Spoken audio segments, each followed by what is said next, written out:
तो कैसे हैं आप लोग। तो आप लोगों को पता चल ही गया होगा कि ये किसका डायलॉग है। तो फिलहाल चलो हम लोग पढ़ाई पे फोकस करते हैं, इस चीज़ पे नहीं। ऐसे ही मन किया तो बोल दिया मैंने ये डायलॉग। तो चालू करते हैं आज का अपना लेक्चर। इससे प्रीवियस लेक्चर में हम लोगों ने क्या डिस्कस किया था। इससे प्रीवियस लेक्चर में हम लोगों ने साइन कन्वेंशन के बारे में डिस्कस किया था कि शेयर फोर्स डायग्राम जब भी बनाए या बेंडिंग मोमेंट डायग्राम हम लोग जब भी बनाएं तो किस तरह से हम लोग साइन कन्वेंशन को फॉलो करते हैं। जैसा कि मैंने पहले भी बताया था कि आप लोग क्या करते हो, क्लॉकवाइज मूवमेंट को पॉजिटिव ले लेते हो और एंटी क्लॉकवाइज मूवमेंट को नेगेटिव ले लेते हो। पर मैंने आप लोगों को कल के लेक्चर में दिखाया था, अगर आप लोग नहीं देखे हैं तो पहले वो लेक्चर देखिए, तब जाके इस लेक्चर को देखिए, मेरी आज की इस वीडियो को। तो उस लेक्चर में मैंने बताया था कि आपको साइन कन्वेंशन कैसे करना है। मैंने उसमें आपको गलत साबित करके दिखाया था। मैंने ये दिखाया था कि आप लोग जो है, ऐसी बात नहीं है कि हमेशा यही फॉलो करते हैं कि क्लॉकवाइज को पॉजिटिव लेंगे या एंटी क्लॉकवाइज को नेगेटिव लेंगे। उसमें मैंने यह दिखाया था कि हम लोग क्लॉकवाइज को नेगेटिव भी ले सकते हैं और एंटी क्लॉकवाइज को पॉजिटिव भी ले सकते हैं। तो आप लोग अगर नहीं देखें तो वो लेक्चर को जाके देखिए। और आज के इस वीडियो में हम लोग बात करेंगे इस सम के बारे में कि आज हम लोग इस सम को पूरा सॉल्व करेंगे, ठीक है। तो फिलहाल इस पे जाने से पहले मैं एक चीज़ बताना चाहता हूँ आप लोगों को कि कल मैंने एक केस बताया था, सिंपली सपोर्टेड केस, जिसमें ये सिंपली सपोर्टेड बीम था, ठीक है, और इस पर एक पी लोड लग रहा था। तो इसका बेंडिंग मोमेंट डायग्राम कैसा बना था, कुछ इस तरह बना था। और शेयर फोर्स डायग्राम कैसा बना था, कुछ इस तरह बना था। ये पॉजिटिव था, ये नेगेटिव था, और यहाँ पे कितना मोमेंट जनरेट हो रहा था, PL/4। तो दोस्तों यहाँ पे याद रखने वाली चीज़ यह है कि ये जो मोमेंट है ना, इस मोमेंट का वैल्यू पूछ लिया जाता है अक्सर एग्जामों में। ये मोमेंट का वैल्यू पूछ लिया जाता है या इंटरव्यू में भी आपसे पूछ लिया जाएगा कि जो सिंपली सपोर्टेड बीम होता है उसमें मैक्सिमम मोमेंट जो होता है वो कितना डेवलप्ड होता है और किस पॉइंट पे डेवलप्ड होता है। तो मैक्सिमम मोमेंट जो होता है वो L/2 मतलब सिंपली सपोर्टेड बीम के मिड में डेवलप्ड होता है, ठीक है, L/2 डिस्टेंस पे होता है। और कितना मोमेंट डेवलप्ड होता है, PL/4। तो ये बहुत ही इंपॉर्टेंट क्वेश्चन है, इसको आप लोग याद रखिए, ठीक है। बहुत सारे ऑब्जेक्टिव बुक में भी ये क्वेश्चन डायरेक्ट पूछ लिए जाते हैं या फिर बहुत सारे एग्जाम में यह क्वेश्चन आपको डायरेक्टली पूछ लिए जाते हैं, तो और इंटरव्यू में भी पूछ लिए जाते हैं। तो इस चीज़ को आप लोग ध्यान रखें। दूसरी बात है कि आप लोगों के मन में एक बात आया होगा कि हम लोग जब भी सिंपली सपोर्टेड बीम, मैंने जब बताया था सिंपली सपोर्टेड बीम के बारे में तो बताया था कि यहाँ पे क्या होता है, पिन सपोर्ट होता है और यहाँ पे क्या होता है, रोलर होता है। तो जिन लोगों ने मेरा सपोर्ट वाला लेक्चर देखा था उसमें मैंने बताया था कि पी लोड जब हमारा सपोर्ट पिंड होता है तो कितने रिएक्शन डेवलप्ड होते हैं, दो रिएक्शन डेवलप्ड होते हैं जनरल लोडिंग के लिए। और सपोर्ट जब रोलर सपोर्ट होता है तो कितने रिएक्शन डेवलप्ड होते हैं, 1। तो आप लोग के मन में ये आया होगा कि कल मैंने जब सिंपली सपोर्टेड बीम लिया तो यहाँ पे हम लोगों ने हॉरिजॉन्टल रिएक्शन क्यों नहीं लिया। तो दोस्तों मैं बता दे रहा हूँ कि मैंने एक केस बताया था कि हमारा जो सपोर्ट कंडीशन होगा वो लोडिंग पे डिपेंड करता है कि हमारा जो लोडिंग है वो जनरल लोडिंग है या किस तरह का लोडिंग है। यहाँ पे आप देख पा रहे होंगे कि यहाँ पे मेरा वर्टिकल लोडिंग है, यहाँ पे कोई भी इंक्लाइंड लोडिंग है ही नहीं, तो कोई हॉरिजॉन्टल कंपोनेंट आएगा ही नहीं। और जब हॉरिजॉन्टल कंपोनेंट आएगा ही नहीं तो इस बीम को वो हॉरिजॉन्टल डायरेक्शन में धकेलेगा ही नहीं। और जब यह हॉरिजॉन्टल डायरेक्शन में यह बीम को धकेलेगा ही नहीं तो हॉरिजॉन्टल रिएक्शन कहाँ से डेवलप्ड होगा, ठीक है। क्योंकि मैंने बताया था कि रिएक्शन कब डेवलप्ड होता है, रिएक्शन तभी डेवलप्ड होता है जब कोई चीज़ अपने पोजीशन से ना हिले और अपने अंदर इंटरनल स्ट्रेस डेवलप कर ले। तो यहाँ पे हॉरिजॉन्टल डायरेक्शन में कोई फोर्स आया ही नहीं क्योंकि इंक्लाइन फोर्स लग नहीं रहा है, यहाँ पे डायरेक्ट वर्टिकल फोर्स लग रहा है। तो यहाँ पे ये हॉरिजॉन्टल रिएक्शन आती नहीं है। इस वर्टिकल रिएक्शन को, इस वर्टिकल फोर्स को बैलेंस करने के लिए यहाँ पिन सपोर्ट पे सिर्फ अपोजिट डायरेक्शन में, अपवर्ड डायरेक्शन में एक रिएक्शन आती है और यहाँ पे रोलर सपोर्ट पे एक रिएक्शन आती है। तो आई होप आप लोगों को समझ में आ गया होगा।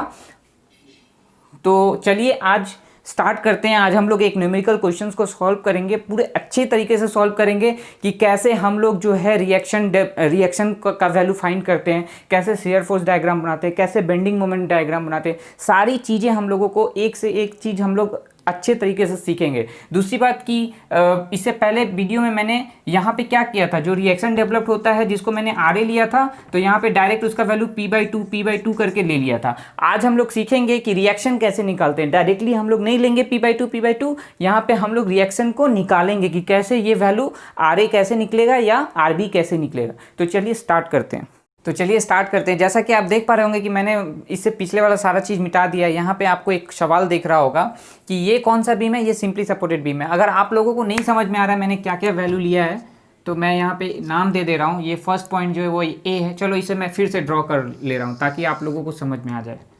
ये लाइन टेढ़ी हो जा रही है थोड़ा। ये सिंपली सपोर्टेड बीम है, आपको पता होगा कि ये सिंपली सपोर्टेड बीम है। सिंपली सपोर्टेड बीम किसको बोलते हैं? ऐसा बीम जिसका दो एंड सपोर्ट हो। सपोर्ट जो है वो हमेशा एंड में होता है। और यहाँ पे देख पा रहे होंगे कि दो वर्टिकल लोड लग रहा है जिसका मैग्नीट्यूड कितना है, 2 किलो न्यूटन और 4 किलो न्यूटन का दो वर्टिकल लोडिंग है। ठीक है, जहाँ से इसकी डिस्टेंस कितनी है 1 मीटर और यहाँ से इसकी डिस्टेंस कितनी है 1 मीटर। और ये टोटल बीम का स्पैन कितना है 2.5 मीटर। तो अब हमें इसका क्या करना है, draw bending moment and shear force diagram. तो दोस्तों इस चीज़ को भूल जाओ, इसे मैं मिटा देता हूँ, ये बहुत ही छोटा लिखा हुआ था।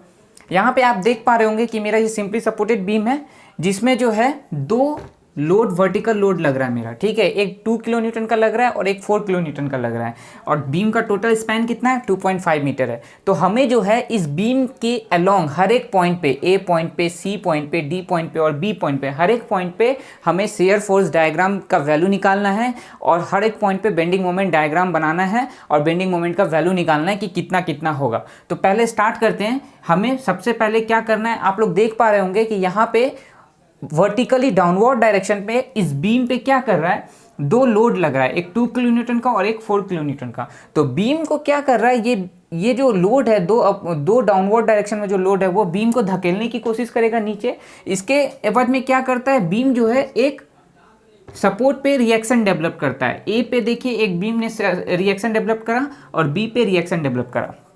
ठीक है, और जिसे मैं नाम दे देता हूँ RA और RB। तो हमें ये RA और RB का वैल्यू निकालना है। मैंने सारा चीज़ पहले वीडियो में बता चुका हूँ मैंने कि ये RA यहाँ पे रिएक्शन क्यों डेवलप्ड होता है और RB क्यों डेवलप्ड होता है। अगर आप लोगों ने नहीं देखा है मेरा वीडियो तो उस वीडियो को जाके देखें। ठीक है, मैं फिर से यहाँ पे नहीं बता रहा हूँ।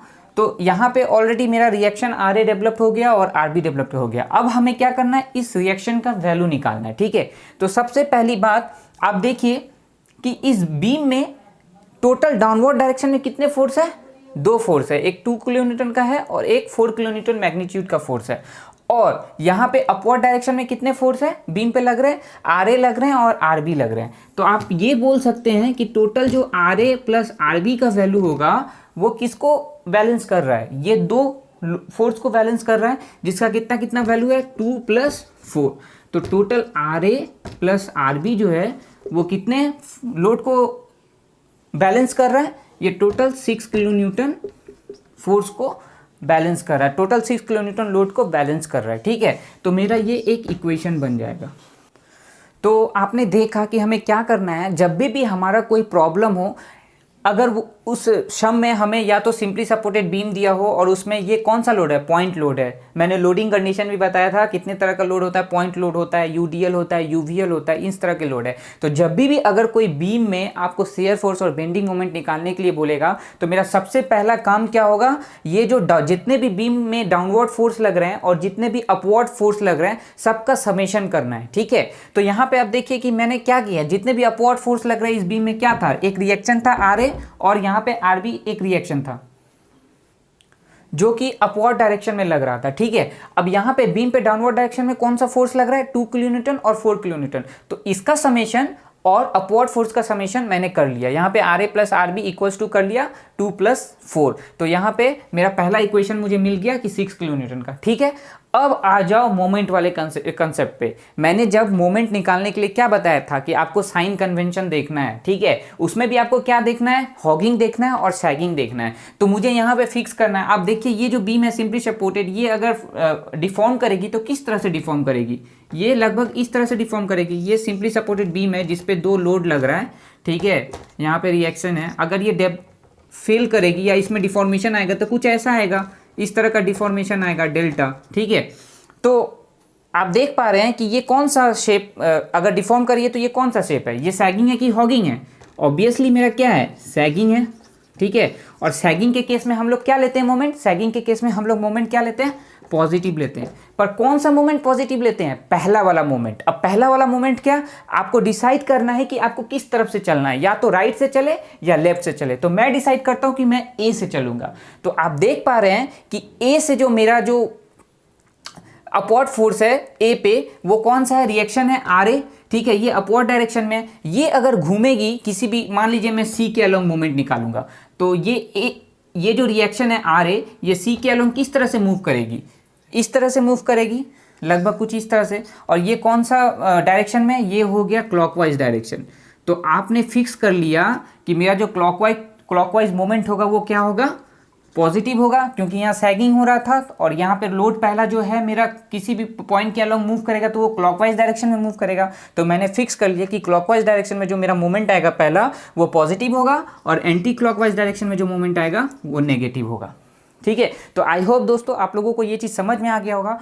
अब यहाँ पे चलिए हमें क्या करना है, मोमेंट लेना है। तो मैं क्या करूंगा, इस बीम में बी के अलोंग मोमेंट लूंगा। ठीक है, जितने भी मैं मोमेंट निकालूंगा वो बी पॉइंट के अलोंग मोमेंट निकालूंगा। तो यहां पे आप लिखिए टेकिंग मोमेंट अलोंग बी, ठीक है, taking moment of all the forces, ठीक है, taking moment of all the forces along B, मतलब जितने भी फोर्सेज है हमें उनका मोमेंट निकालना है किस पॉइंट के अलोंग, बी के अलोंग। तो आप देखिए आर ए जो है इसका बी के अलोंग मोमेंट निकालेंगे। तो मोमेंट निकालने का फॉर्मूला मैंने बताया था, क्या होता है, moment equals to load into perpendicular distance.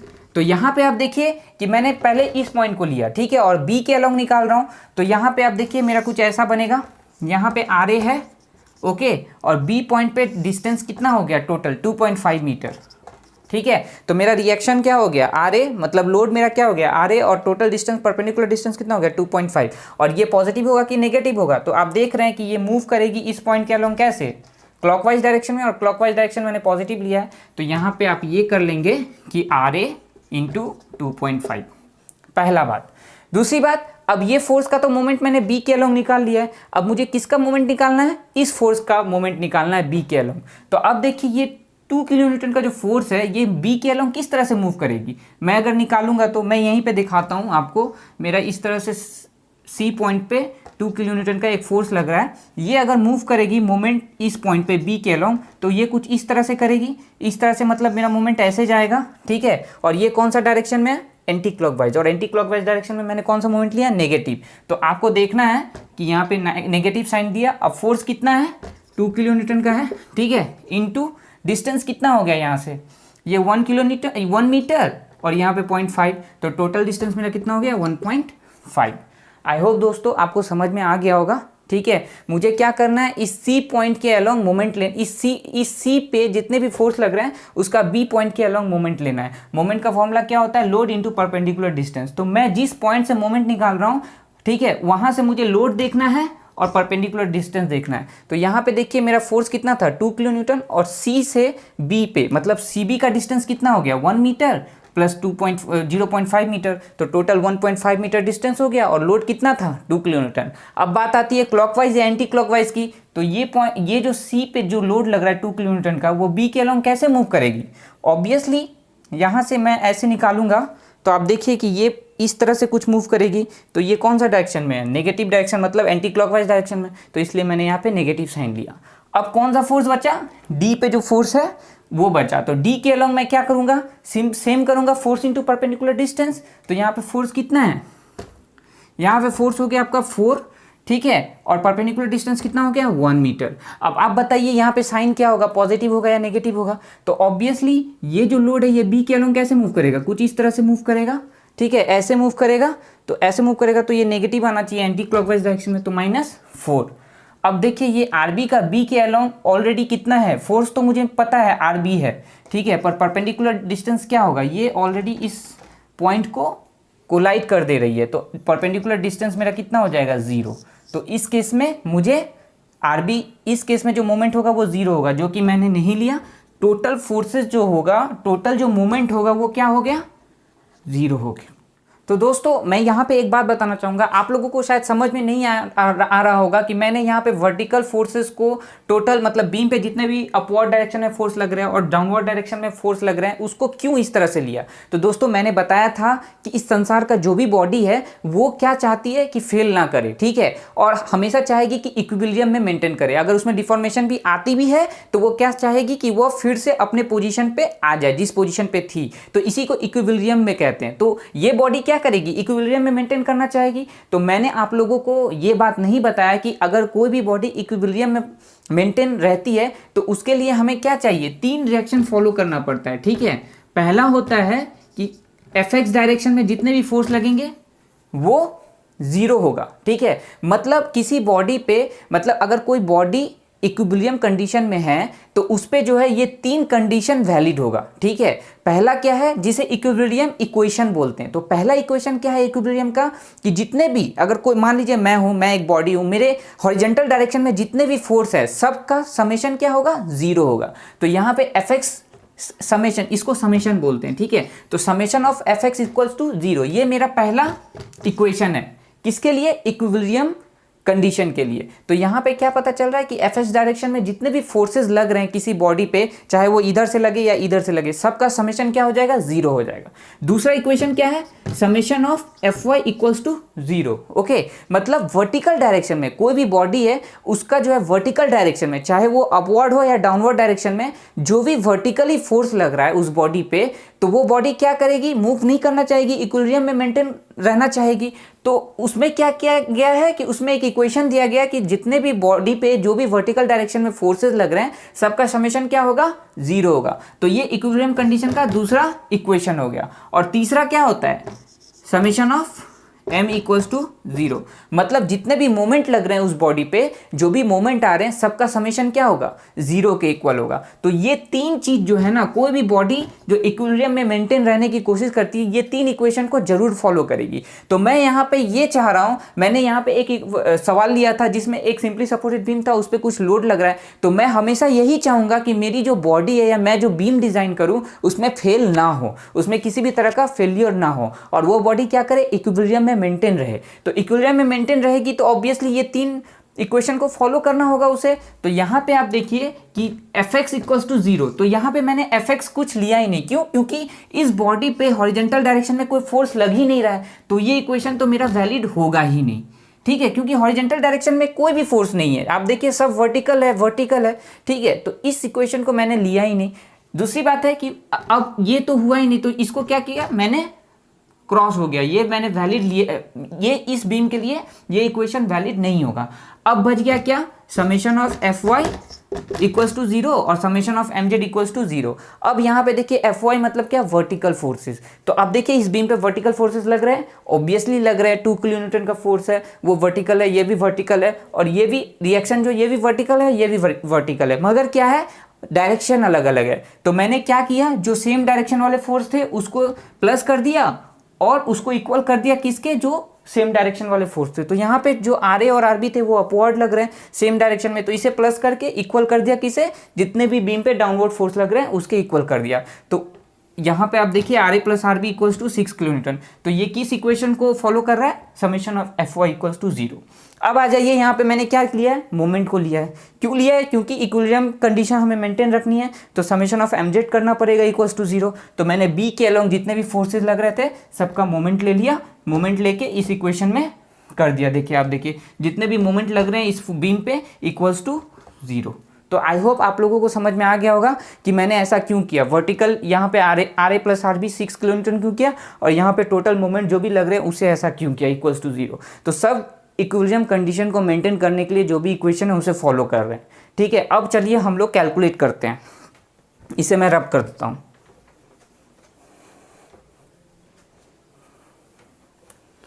आप लोग इस चीज़ को रख ले, आप लोग इस चीज़ को लिख ले पॉज करके, ठीक है। यहाँ पे मैं ये साइन कन्वेंशन को लेके चलूँगा, ये क्लॉकवाइज आ रहा था और ये एंटी क्लॉकवाइज नेगेटिव आ रहा था। अब यहाँ पे क्या है, मैं सॉल्व करूँगा, आर ए इंटू 2.5 ये कितना हो गया, ये हो जाएगा 3 minus 4 equals to 0।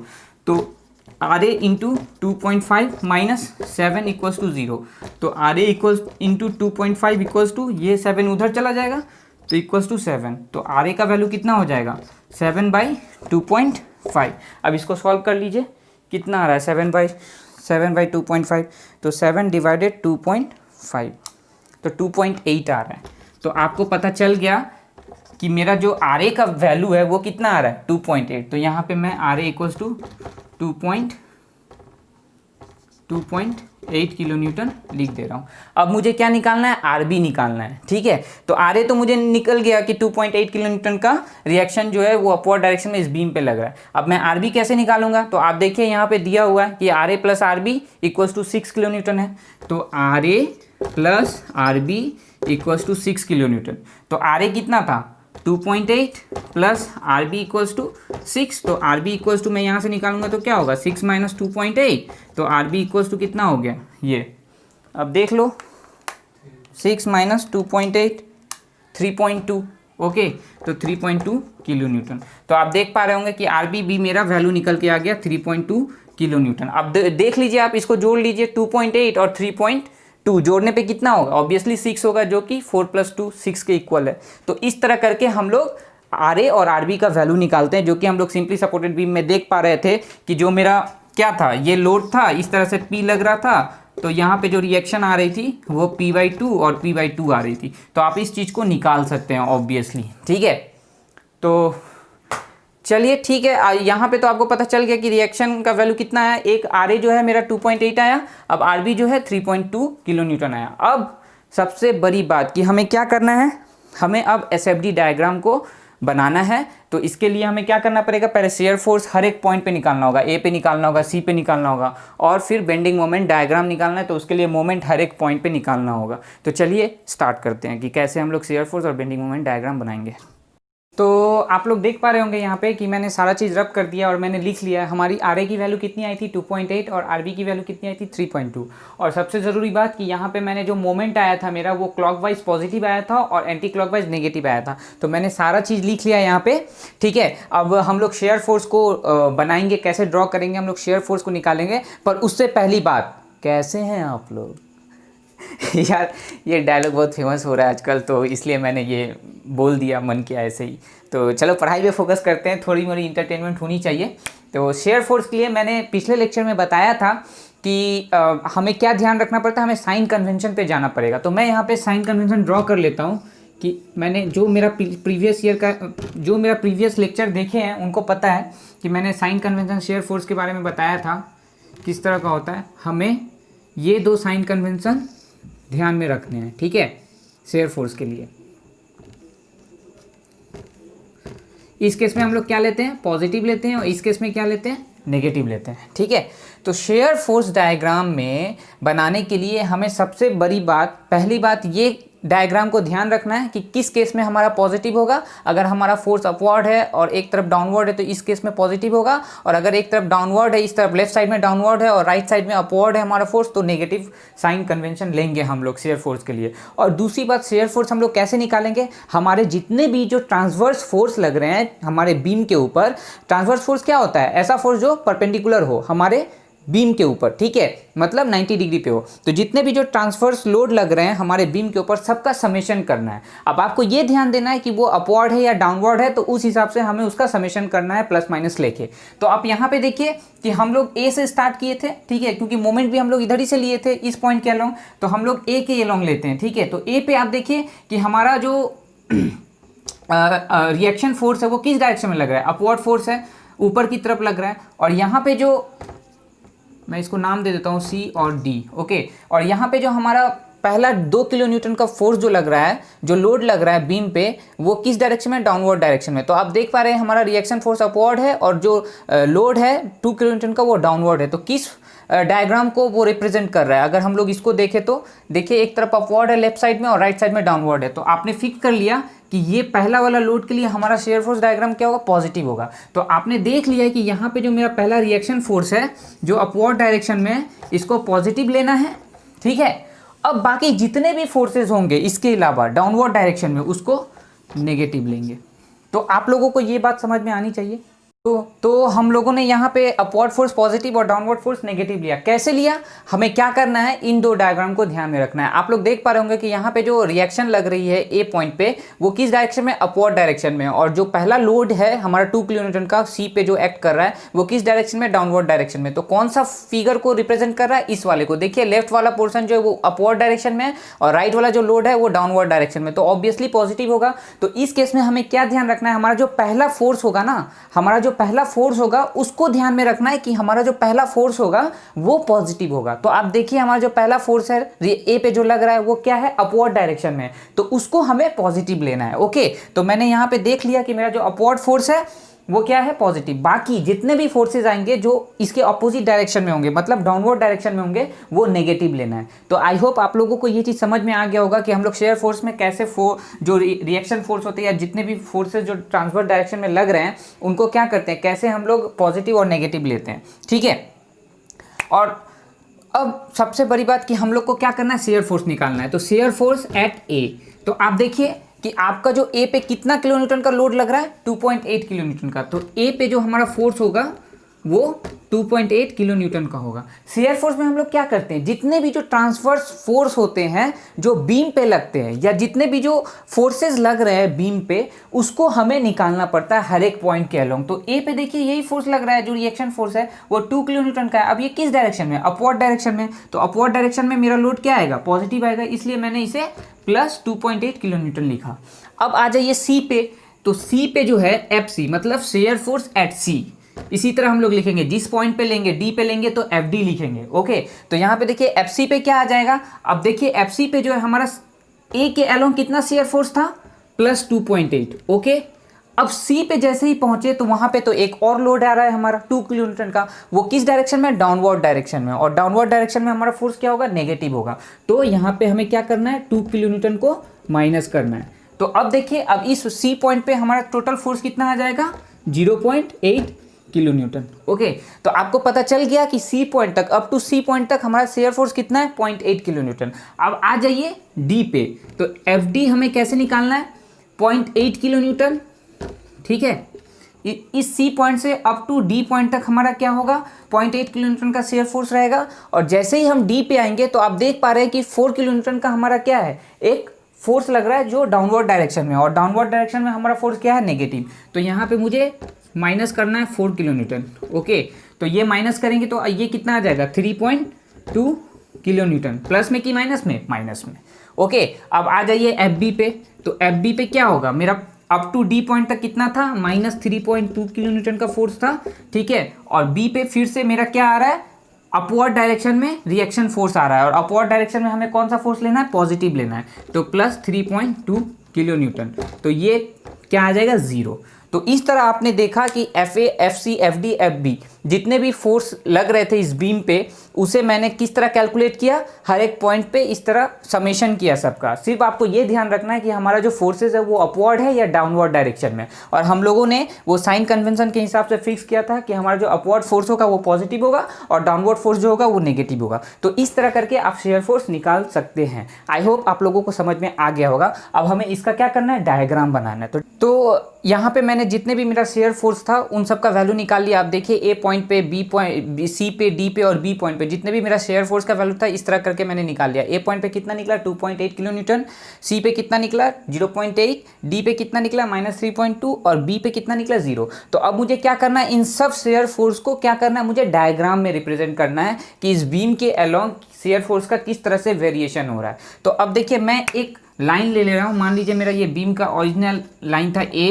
B line, मैंने ये ले लिया। अब सबसे बड़ी बात कि आप मान लीजिए ये ए बी को एक्सिस मानिए, एक्स एक्सिस। ठीक है, तो एक्स एक्सिस के ऊपर जितने भी फोर्सेस रिप्रेजेंट होंगे ना वो सब पॉजिटिव में होंगे, और एक्स एक्सिस के नीचे जितने भी फोर्सेस रिप्रेजेंट होंगे वो सब नेगेटिव में होंगे। ठीक है, तो मैं जैसे ही ऊपर जाऊंगा मेरा फोर्स पॉजिटिव में होगा, और जैसे ही नीचे जाऊंगा एक्स एक्सिस के तो मेरा फोर्स जो होगा वो नेगेटिव होगा। तो आप यहाँ पे ध्यान रखें। अब देखिए ए पॉइंट पे मेरा शेयर फोर्स का कितना आ रहा है वैल्यू, मैग्नीट्यूड 2.8 किलोन्यूटन। तो मैंने ए से ऊपर गया, क्योंकि प्लस में आ रहा है तो मुझे ऊपर जाना है, तो प्लस में मैं गया यहाँ पे 2.8 किलोन्यूटन। मान लिया कि अप टू दिस पॉइंट मेरा 2.8 किलोन्यूटन आ रहा है। ठीक है, अब मुझे क्या करना है, सी पे जाना है। तो सी पे देखिए मेरा क्या आ रहा है, शेयर फोर्स का वेरिएशन आ रहा है, कितना आ रहा है, 0.8 आ रहा है। तो सी पे जो मेरा पॉइंट 8 आएगा, तो मुझे सी से कितना जाना है, 0.8 जाना है। तो मान लीजिए मेरा 0.8 तो 2.8 से नीचे ही होगा, कम ही होगा। जब 2.8 इतना बड़ा जा रहा है लाइन से, इतना ऊपर जा रहा है, तो 0.8 तो कम ही होगा ना। तो सी से मैंने मान लिया कि ये मेरा जो पॉइंट है वो कितना है, 0.8 है। ओके, 0.8 किलो न्यूटन है। तो अब देखिए यहाँ पे शेयर फोर्स का वेरिएशन कैसे आएगा, ये 2.8, ए पॉइंट पे 2.8 है। अब ए से तो कांस्टेंट जाएगा मेरा 2.8, और जैसे ही सी पे आएगा वहाँ पे शेयर फोर्स का वेरिएशन हो जा रहा है। तो जैसे ही मैंने सी पे आया तो मैंने इसे थोड़ा नीचे कर लिया। नीचे कितना किया, 0.8, इतना किया कि ये जो वैल्यू है ये 0.8 है। ओके, अब चलिए अब सी से आगे बढ़ते हैं। अब सी से जैसे ही आगे बढ़ रहे हैं, डी पे आ रहे हैं, सी से मैं आगे बढ़ रहा हूँ, आगे बढ़ रहा हूँ, आगे बढ़ रहा हूँ। जैसे ही मैं डी पॉइंट पे आया तो मैं देखा कि डी पॉइंट पे कितना है मेरा वैल्यू, -3 पॉइंट है। मतलब वो नीचे जा रहा है, नेगेटिव आ रहा है। तो नेगेटिव आएगा तो इस लाइन से नीचे जाएगा। तो मैं क्या कर रहा हूँ, डी पॉइंट पे इस लाइन से नीचे गया और -3.2 यहाँ तक ले लिया। ठीक है, ओके, आई होप आपको समझ में आ रहा होगा। और मेरा ये वैल्यू कितना होगा, 0.8 का होगा। ओके, क्योंकि सी पॉइंट पे मैंने कितना मैग्नीट्यूड था मेरा शेयर फोर्स का, एफ सी का 0.8 किलो न्यूटन था। तो अब टू ये भी तो मेरा 0.8 ही होगा। अब डी पॉइंट पे मैं नीचे गया तो मेरा 3.2 किलो न्यूटन का मैग्नीट्यूड आ गया नेगेटिव में, क्योंकि नेगेटिव में था इसलिए नीचे गया। अब बी पे क्या होगा, ये 0 हो जा रहा है। तो बी पे ये अप टू बी यहाँ पे आके ये इस तरह मिल जाएगा। तो आप देखिए यहाँ पे 0 हो जा रहा है। तो आई होप आपको ये शेयर फोर्स डायग्राम समझ में आ गया होगा। मैं फिर एक बार एक्सप्लेन कर दे रहा हूँ। मैंने क्या किया, बीम का जो ओरिजिनल लेंथ था ए बी, उसको मैंने एक्सिस माना। ठीक है, अब मैं देखूंगा कि मेरा जो एक्सिस है उसके ऊपर जो भी मैग्नीट्यूड रिप्रेजेंट होगा, जो भी शेयर फोर्स रिप्रेजेंट होगा, वो पॉजिटिव में लेना है। और एक्सिस के नीचे जैसे जैसे जाएंगे तो वो नेगेटिव में मेरा वैल्यू आएगा। ठीक है, अब यहाँ पे देखिए मेरा ए पॉइंट पे कितना वैल्यू था, 2.8। तो मैं क्या किया, ए से 2.8 डिस्टेंस पे जाके रुक गया। ठीक है, इतना लेंथ लिया जो कि जिसका वैल्यू कितना था, 2.8 किलो न्यूटन। अब देखिए ए से मैं जैसे जैसे मूव कर रहा हूँ, ये सारे पॉइंट पे मान लीजिए मैं इसे dot dot dot dot dot dot इस तरह जाते गया, तो ये सारे पॉइंट पे कितना मेरा वैल्यू होगा शेयर फोर्स का, 2.8 ही होगा। और सी पे आके वो क्या हो रहा है, वेरिएशन आ रहा है उसमें। तो आप देखिए सी पे कितना आ रहा है, 0.8। तो मैं अब तो यहाँ तक 2.8 है, सी पे जैसे आया तो मेरा शेयर फोर्स का देखिए वैल्यू डिक्रीज कर गया। कितना किया, यहाँ से देखिए ये 0.8 किलो न्यूटन था, तो मैंने सी से ये डिस्टेंस ले लिया 0.8 किलो न्यूटन। अब देखिए डी पे मेरा क्या आ रहा है, नेगेटिव में वैल्यू आ रहा है 3.2। पर सी से जैसे जैसे मैं मूव कर रहा हूँ इस पॉइंट पे, तो मेरा शेयर फोर्स का वेरिएशन कितना आएगा, 0.8 ही रहेगा। तो देखिए सी से जैसे जैसे मैं मूव करूँगा वो अप टू डी तक मेरा 0.8 किलो न्यूटन ही रहेगा। तो देखिए सी से मैं जैसे मूव कर रहा हूँ, जैसे जैसे मूव कर रहा हूँ, देखिए मेरा जितना भी शेयर फोर्स का मैग्नीट्यूड है सारा 0.8 किलो न्यूटन का ही है। और जैसे मैं डी पे आया हूँ तो आप देखिए डी पे मेरा नेगेटिव में शेयर फोर्स का वैल्यू है कितना है, -3.2 किलो न्यूटन। तो डी पे मैं ये ए बी मेरा एक्सिस था उसके नीचे गया, क्योंकि नेगेटिव में और एक्सिस से नीचे जाऊंगा तो मुझे नेगेटिव में वैल्यू मिलेगा। तो यहाँ पे -3.2 मैं रिप्रेजेंट किया और बी पे वो वैल्यू आके 0 हो गया। तो इस तरह आपका शेयर फोर्स का डायग्राम बनेगा। तो ये आपको ध्यान में रखना है। अब ये पॉजिटिव में होगा क्योंकि ऊपर है, ये भी पॉजिटिव में होगा और ये नेगेटिव में होगा। तो आई होप आपको शेयर फोर्स का डायग्राम समझ में आ गया होगा। और अगर नहीं आया है तो आप लोग कमेंट सेक्शन में कमेंट कर सकते हैं। चलिए अब आगे बढ़ते हैं बेंडिंग मोमेंट की तरफ, कि बेंडिंग मोमेंट पहले मुझे निकालना होगा और फिर उसका डायग्राम बनाना होगा। तो आप लोग इसे नोट कर लें। तो आप लोग देख पा रहे होंगे मैंने सब रब कर दिया है। सिर्फ मैंने मेरा जो पहले था रिएक्शन का वैल्यू और आरबी वही लिखा है। ठीक है, अब मुझे मोमेंट निकालना है, बेंडिंग मोमेंट डायग्राम बनाना है। तो उसके लिए मुझे क्या करना है, बेंडिंग मोमेंट निकालना पड़ेगा। तो हर एक पॉइंट पे बीम के अलोंग मुझे बेंडिंग मोमेंट निकालना होगा। तो सबसे पहली बात कि मैंने बेंडिंग मोमेंट निकालने के लिए सबसे पहले क्या बोला था कि मुझे ये देखना है कि मुझे क्लॉकवाइज लेना है कौन सा फोर्स, क्लॉकवाइज लेना है मतलब मुझे डिसाइड करना पड़ेगा कि मेरा क्लॉकवाइज मोमेंट पॉजिटिव होगा कि नेगेटिव होगा। तो मैंने पहले ही डिसाइड किया था रिएक्शन निकालते वक्त, आपको तो याद होगा। ठीक है, तो रिएक्शन निकालते वक्त मेरा क्या निकला था, पॉजिटिव निकला था। कौन सा डायरेक्शन में, क्लॉकवाइज डायरेक्शन में जो मोमेंट आएगा वो पॉजिटिव निकला था, और एंटी क्लॉकवाइज डायरेक्शन में जो मोमेंट निकला था वो नेगेटिव निकला था। कैसे निकला था, हम लोगों ने फिक्स किया था कि हमारा जो देखा था कि इस बीम का जो डिफ्लेक्टेड डायग्राम होगा वो कैसा होगा, वो कुछ इस तरह से होगा। ठीक है, और ये कौन सा मोमेंट, और ये कौन सा डायग्राम है, सैगिंग है कि हॉगिंग है, डिफ्लेक्टेड शेप। ये मेरा सैगिंग है, और सैगिंग के केस में हम लोग क्या करते हैं, जो पहला मोमेंट लेते हैं उसको पॉजिटिव लेते हैं। तो हम लोगों ने देखा था ये पहला मोमेंट जो था, जो अपवर्ड डायरेक्शन में था और क्लॉकवाइज मूव कर रहा था, वो पॉजिटिव है, और बाकी जितने भी मोमेंट लेंगे जो एंटी क्लॉकवाइज डायरेक्शन होगा वो नेगेटिव होगा। तो चलिए अब एक एक पॉइंट पे निकालते हैं। तो आप देखिए कि मेरा जो MA होगा, ठीक है, मतलब ए पे जो मोमेंट होगा तो वो क्या होगा, आप लोग आसानी से बता सकते हैं, क्या होगा, 0 होगा। क्यों? क्योंकि मेरा ए पॉइंट यहाँ पे है, ठीक है, और जो मेरा फोर्स लग रहा है वो इसी पॉइंट पे लग रहा है। तो मेरा परपेंडिकुलर मोमेंट क्या होता है, मोमेंट इक्वल्स टू होता है फोर्स इंटू परपेंडिकुलर डिस्टेंस। यहाँ पे परपेंडिकुलर डिस्टेंस मुझे कुछ मिलेगा ही नहीं, वो तो 0 हो जाएगा, क्योंकि जिस पॉइंट पे फोर्स लग रहा है और डिस्टेंस वही है, कोलाइड कर रहा है उस पॉइंट पे फोर्स, तो डिस्टेंस मुझे कुछ मिला ही नहीं, तो ए पॉइंट पे मेरा मोमेंट क्या हो गया, 0 हो गया। अब चलिए सी पे चलते हैं। तो सी पे जैसे ही चलेंगे ना, एमसी निकालने के लिए मुझे क्या करना होगा, इस पोर्शन को ड्रॉ कर लेता हूं मैं, ठीक है, ये मेरा सी पोर्शन है, ठीक है, ये मेरा कौन सा पोर्शन है, सी पोर्शन है, और सी पोर्शन पे यहाँ पे ए पॉइंट पे क्या लग रहा है मुझे, रिएक्शन फोर्स लग रहा है कितना, 2.8 किलो न्यूटन का, ठीक है। और मैं क्या किया, मैं जैसे ही सी को क्रॉस करूंगा ना, मैं जैसे ही सी को क्रॉस करूंगा तब ये 2 किलो न्यूटन का फोर्स लूंगा। मैं क्या कर रहा हूं, अप टू सी पॉइंट, मैं ये पिक्चर, मुझे मोमेंट सी पॉइंट पे निकालने के लिए क्या करना है, मुझे अप टू सी पॉइंट तक जो भी मेरा बीम का डायग्राम बनेगा वो लेना है, ठीक है। तो मैं सी पॉइंट पे मोमेंट निकाल रहा हूँ, तो मैं देख रहा हूँ कि ये ए जो है रिएक्शन लग रहा है, और सी पॉइंट पे यहाँ पे एक लोड लग रहा है 2 किलो न्यूटन का, पर मैं उसे नहीं लिखूंगा। क्यों नहीं लिखूंगा? क्योंकि जब मैं डी पे मोमेंट निकालूंगा ना, तब जाके मेरा ये 2 किलो न्यूटन का फोर्स मैं लिखूंगा। तो ये बात आप समझ लीजिए कि मैं जिस पॉइंट पे निकाल रहा हूँ मोमेंट, अगर उस पॉइंट पे कोई फोर्स लग रहा है तो मुझे वो कंसीडर नहीं करना है। मैं जैसे ही उस पॉइंट को क्रॉस करूंगा तब जाके मुझे वो मोमेंट कंसीडर करना है या वो फोर्स कंसीडर करना है। तो मैं सी पॉइंट पे ही निकाल रहा हूँ, तो सी पॉइंट पे जो कि ऑलरेडी 2 किलो न्यूटन का फोर्स लग रहा है तो उसे मैंने कंसीडर नहीं किया। अब देखिए, मैं मान लूँगा कि ये एक्स डिस्टेंस है, मुझे ओरिजिनल डिस्टेंस नहीं लेना है, 1 मीटर का डिस्टेंस नहीं लेना है। मैंने मान लिया कि ये मेरा ए पॉइंट से सी पॉइंट तक एक्स डिस्टेंस है, ओके। अब मुझे मोमेंट निकालना है सी पॉइंट पे, तो मेरा सी पॉइंट पे जो मोमेंट होगा वो क्या होगा, आप देखिए, ये जो फोर्स है, रिएक्शन फोर्स, वो सी पॉइंट पे किस तरह से मूव करेगा, क्लॉकवाइज मूव करेगा, और क्लॉकवाइज मेरा मोमेंट क्या होता है, पॉजिटिव है, तो ये आर ए इंटू एक्स, क्योंकि अप टू सी पॉइंट तक मेरा डिस्टेंस कितना है, एक्स है, ठीक है। तो आर ए इंटू एक्स हो गया। तो मैंने क्या किया, इसे एक इक्वेशन का फॉर्म दे दिया, ठीक है। मैं डायरेक्ट भी निकाल सकता था सी पॉइंट पे, मुझे वो नहीं निकालना, मैं इसे एक इक्वेशन के फॉर्म में रिप्रेजेंट करूंगा। अब देखिए, एक्स का वैल्यू जो है वो at X equals to 0, at X equal to 0 मतलब कौन सा मोमेंट आ जाएगा, ए पॉइंट पे मेरा जो मोमेंट आएगा वो कितना होगा, अगर मैं यहाँ 0 पुट करता हूँ तो आर ए इंटू 0 कितना हो जाएगा, 0। तो आप लोग देख पा रहे हैं, मैंने जो इक्वेशन निकाला उस हिसाब से एम ए जो है वो 0 है, और यहाँ पे भी मेरा एम ए 0 आ रहा था, तो ये इक्वेशन मेरा ठीक है। अब मुझे सी पॉइंट पे निकालना है, तो एम सी जो है सी पॉइंट पे एट एक्स इक्वल्स टू कितना है, सी पॉइंट पे 1 मीटर होगा, 1 मीटर है सी पॉइंट पे मेरा एक्स का डिस्टेंस, तो 1 मीटर पे मेरा मूवमेंट कितना आ जाएगा, M C equals to R A into 1। तो आर ए का वैल्यू कितना था, 2.8 इंटू 1 मतलब 2.8 किलो न्यूटन का मेरा मूवमेंट आ जाएगा, किस पॉइंट पे, सी पॉइंट पे। तो आई होप आप लोग को समझ में आ गया होगा हम लोग मूवमेंट कैसे निकालते हैं। ए पॉइंट पे मेरा 0 आ गया और सी पॉइंट पे कितना आ गया, 2.8 किलो न्यूटन का मोमेंट आ गया।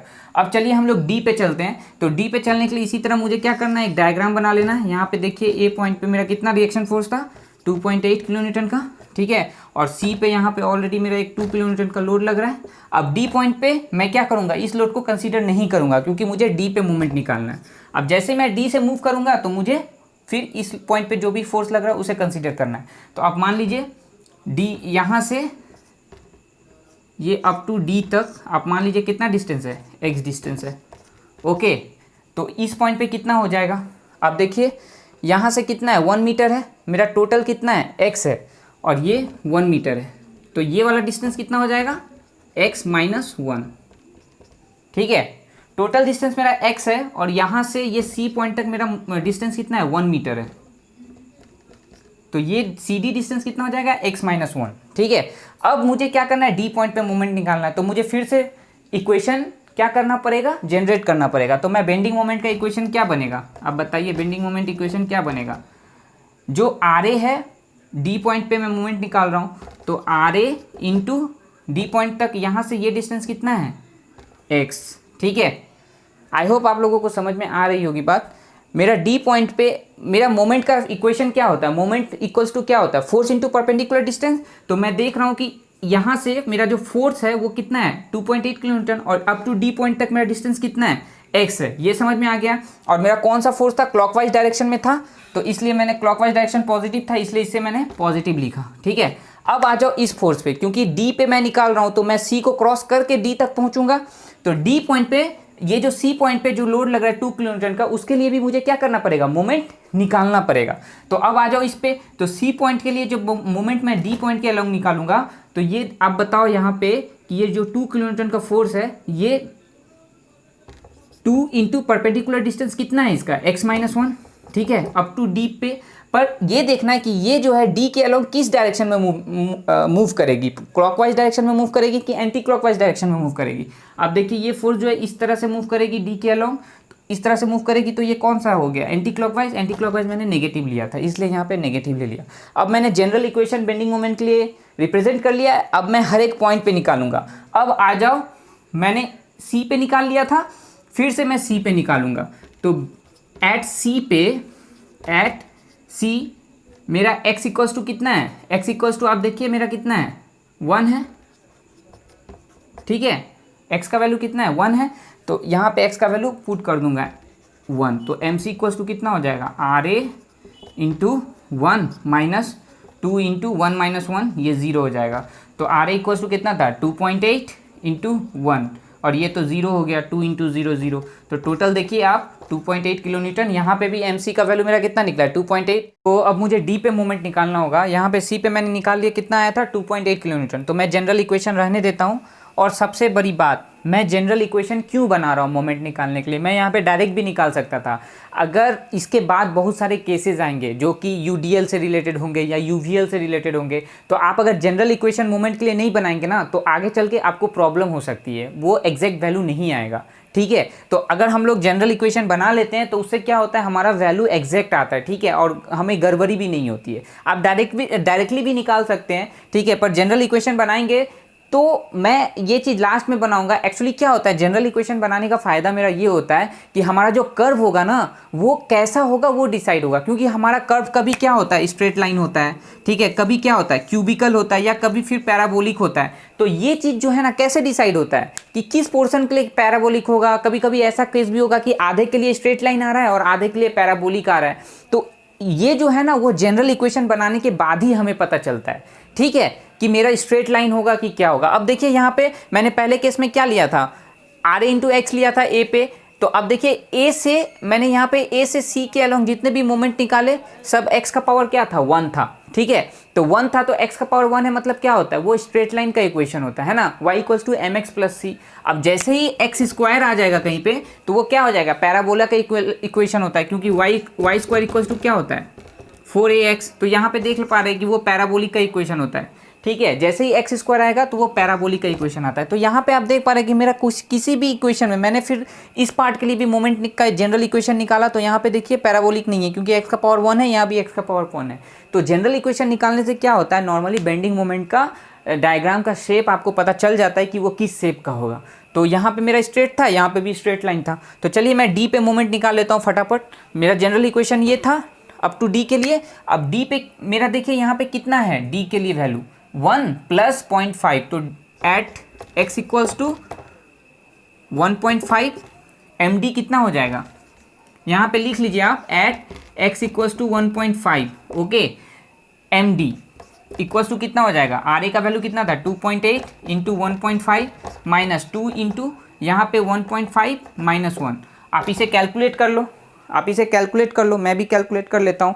आप इसे कैलकुलेट करोगे ना तो 2.8 इंटू 1.5 माइनस 2 इंटू 0.5 3.2 आ रहा है, देख लो 3.2 वैल्यू आ रहा है ओके। तो ये 3.2 न्यूटन मीटर। ठीक है, तो यहाँ पे देखिए MD पे मेरा मोमेंट कितना आ गया 3.2। तो मेरा हर एक पॉइंट पे मोमेंट निकल गया। यहाँ पे 0 आ रहा था, यहाँ पे कितना आ रहा था, यहाँ पे C पे 2.8 किलो न्यूटन मीटर आ रहा था, और D पे कितना आया 3.2, और B पे क्या आएगा एज यूजुअल 0 आएगा क्योंकि यहाँ पे पिंड है। ठीक है, आप ऐसे भी नॉर्मली निकाल सकते हैं B पे, देख लो कैसे निकालते हैं B पे, ये सारा चीज़ लिख लेना, मैं मिटा दे रहा हूँ। ठीक है, और सबसे बड़ी बात कि अगर आपको कोई पॉइंट नहीं समझ में आया तो आप दोबारा इस वीडियो को देखें, एक बार नहीं समझ में आता है तो दूसरी बार ज़रूर देखें, ज़रूर आपको समझ में आ जाएगा। ठीक है, मैं 100% गारंटी के साथ देता हूँ, ज़रूर समझ में आ जाएगा। ठीक है, अब B पे के लिए मैं कोई इक्वेशन नहीं निकाल रहा हूँ, आप डायरेक्टली भी निकाल सकते हैं क्योंकि A पे मेरा 0 आया, ये क्या था सपोर्ट था, पिन सपोर्ट था, ये भी पिन सपोर्ट होता है, तो B पे भी 0 ही आना चाहिए। तो चलो हम लोग निकाल लेते हैं। MB इक्वल्स टू क्या हो जाएगा, शेयर फोर्स, मेरा जो रिएक्शन फोर्स है, force into perpendicular distance, force कितना है 2.8 इंटू परपेंडिकुलर डिस्टेंस कितना है 2.5 टोटल। A से B के अलोंग कितना डिस्टेंस है 2.5।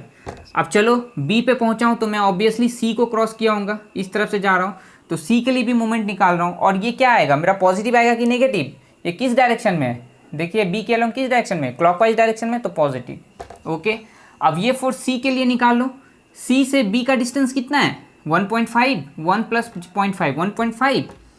ठीक है, इंटू फोर्स कितना है 2। अब ये पॉजिटिव होगा कि नेगेटिव होगा, आप ही लोग बताओ, ये B के अलोंग कैसे मूव करेगा, ऐसे मूव करेगा, तो ऐसे कर रहा है मतलब ये वाला होगा तो नेगेटिव। ओके, अब D के लिए भी मुझे निकालना है क्योंकि मैं B तक पहुंचूंगा तो D को भी क्रॉस करना पड़ा होगा, तो D के लिए क्या होगा फोर्स इंटू परपेंडिकुलर डिस्टेंस कितना है 1। अब बताओ ये पॉजिटिव होगा कि नेगेटिव होगा, ये कैसे मूव कर रहा है, इस तरह मूव करेगा, तो इस तरह मूव कर रहा है मतलब नेगेटिव। ठीक है, अब ये टोटल वैल्यू निकालो, आप देखो कितना आ रहा है, मैं कैलकुलेट कर लेता हूँ, कैलकुलेटर कहाँ है, एक मिनट। 2.8 इंटू 2.5 -3 -4 0 आ रहा है, देखो कितना आ रहा है 0 आ रहा है, तो MB पे मेरा क्या आ गया 0 आ गया। ठीक है, तो इस तरह करके मैं देख लिया कि मेरा हर एक पॉइंट पे क्या आ गया, यहाँ पे 0, यहाँ पे 2.8, यहाँ पे 3.2 और यहाँ पे 0। हाँ, दूसरी बात कि मोमेंट का यूनिट क्या होगा, force into perpendicular distance, force का क्या होता है किलो न्यूटन और परपेंडिकुलर डिस्टेंस के लिए मीटर, तो मोमेंट का जो यूनिट होगा वो क्या होगा किलो न्यूटन मीटर। ठीक है, तो ये जितने भी वैल्यू आ रहे हैं सब किलो न्यूटन मीटर में आ रहे हैं। अब चलो इसका डायग्राम हम लोग देख लेते हैं, ये सब लिख लेना पॉज करके। ठीक है, इसका डायग्राम जो होगा कैसा होगा, देखो A पॉइंट पे मेरा कितना था 0, तो यहाँ से स्टार्ट होगा A C D B।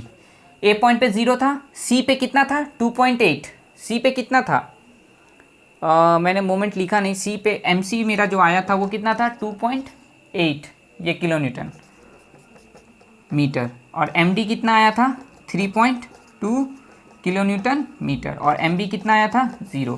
तो देखो A से चला और ये स्ट्रेट लाइन था, देख रहे हो x का पावर 1 है, इसीलिए मैं जनरल इक्वेशन निकाला था, ये स्ट्रेट लाइन ये कितना जाएगा 2.8, तो ये थोड़ा सा मैं ऐसे बना लेता हूँ, ये स्ट्रेट लाइन आएगा 2.8, यहाँ पे 2.8, और MD कितना है 3.2, तो यहाँ से फिर ये कर्व थोड़ा उठेगा स्ट्रेट लाइन। ओके, ये हो जाएगा 3.2, और यहाँ पे क्या आ जाएगा MD क्या है MB पे 0। ठीक है, तो यहाँ पे 0, और ये जो डिस्टेंस है टोटल ये कितना है 3.2, और ये कितना है यहाँ पे मोमेंट 2.8। तो इस तरह मेरा जो बेंडिंग मोमेंट डायग्राम जो बनेगा वो कुछ इस तरह से बनेगा। तो आई होप आपको समझ में आ गया होगा कि हम लोग किस तरह से शेयर फोर्स डायग्राम बनाते हैं और बेंडिंग मोमेंट डायग्राम बनाते हैं। ये केस तो बहुत ही ईजी है, अक्सर लोगों को पता होता है। ठीक है, मैंने बता दिया क्योंकि मैंने एक भी क्वेश्चंस को नहीं लिया था। अब आगे हम लोग बहुत ही डिफरेंट टाइप का और बहुत ही अच्छा क्वेश्चंस लेंगे। ठीक है, इवन कुछ ऐसे क्वेश्चंस लेंगे जो कि टेक्स्ट बुक के होंगे, कुछ गेट के क्वेश्चंस भी लेंगे, कुछ आईएएस के क्वेश्चंस भी लेंगे। ठीक है, तो हम लोग सिंपली सपोर्टेड के केस को तो देख लिए, ठीक है, प्लस जनरल नॉलेज जो पॉइंट लोड था उसका क्वेश्चंस कर लिए। अब हमारा बचा क्या, अब हमारा यूडीएल बचा, यूनिफॉर्मली डिस्ट्रीब्यूटेड लोड का बचा क्वेश्चंस, प्लस यूवीएल भी मैं करवाऊंगा, यूनिफॉर्मली वेरिंग लोड के लिए भी क्वेश्चंस करवाऊंगा, प्लस कुछ ऐसे क्वेश्चंस करवाऊंगा जिसमें मोमेंट लगे हुए हैं। ठीक है, तो हम लोग सारे टाइप के क्वेश्चंस कर लेंगे, तो उसके बाद हम लोग फिर किसी नेक्स्ट यूनिट पे चलेंगे। तो हमारे वीडियो में बने रहें। अगर कोई प्रॉब्लम होता है, ठीक है, एक बार में वीडियो नहीं समझ में आती है तो आप दोबारा देखिए, और उसके बाद भी अगर नहीं समझ में आती है तो आप कमेंट सेक्शन में कमेंट्स करें, हमारी तरफ से ज़रूर रिस्पॉन्स मिलेगा। तो मिलते हैं नेक्स्ट वीडियो में, तब तक के लिए बाय बाय।